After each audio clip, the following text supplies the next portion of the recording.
Crazy that it's been a decade since 2014. Itself was just in elementary school in 4th grade.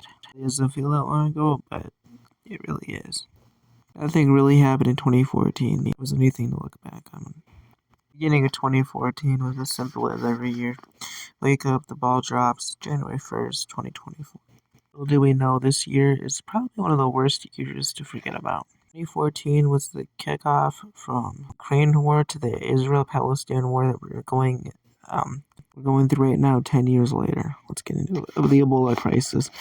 Just starting this year, and it was a big outbreak in Africa, as a lot of African countries did not have the capabilities to be able to handle the type of outbreak. Hospitals were overwhelmed by the amount of people coming in. They had to employ national doctors to go to Africa and try and help the sick, but it didn't get any better. Years later, 2 infamous actors lost their lives. Robert Williams died from substance abuse due to suicide. Jonah Rivers unfortunately had throat surgery in which the doctors were incapable of completing the procedure, and she unfortunately lost her life.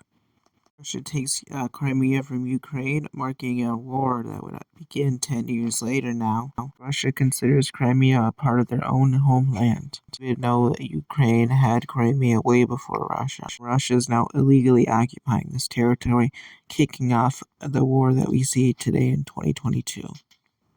2020 had the biggest outcome in terms of police brutality protests, but looking back in 2014, that quite surely kicked off the police protests we've seen in 2020, as this has been protested throughout the years, but it didn't become as violent as it did in 2014 as 2020. The U.S. has strengthened ties with Cuba for the first time in over 50 years, becoming a strategic partner for each other. Time it would become one of the best relationships we've seen with a country that really does not like each other.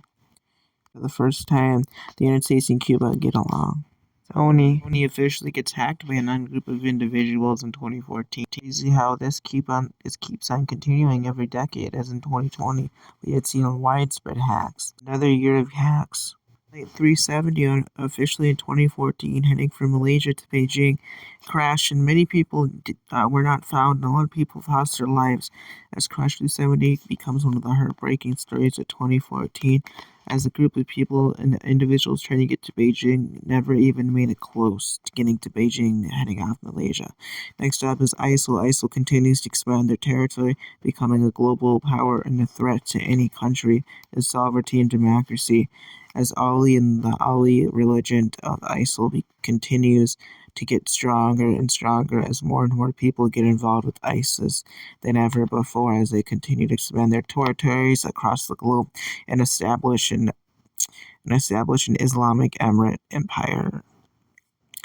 Fashion designs in 2014 become as weird as it gets, as 2014 is honestly a weird to begin with, but some of these fashion designs I always thought was ugly, but I guess some people decide to wear it.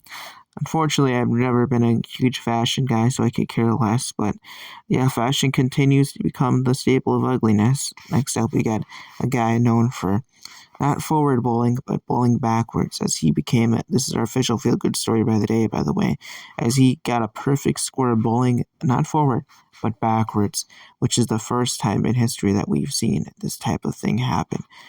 A man has had a perfect score while bowling backwards, which is just incredible to see on Witness. Incredible. I almost forgot, but this is another feel-good story, as the first time in history a rover has landed on a comet. Yes, that's right. For the first time in history, a rover has made a landing on a comet. A comet far away, but this rover accomplished something that many rovers have never done in history until now. In 2014, it landed on a comet.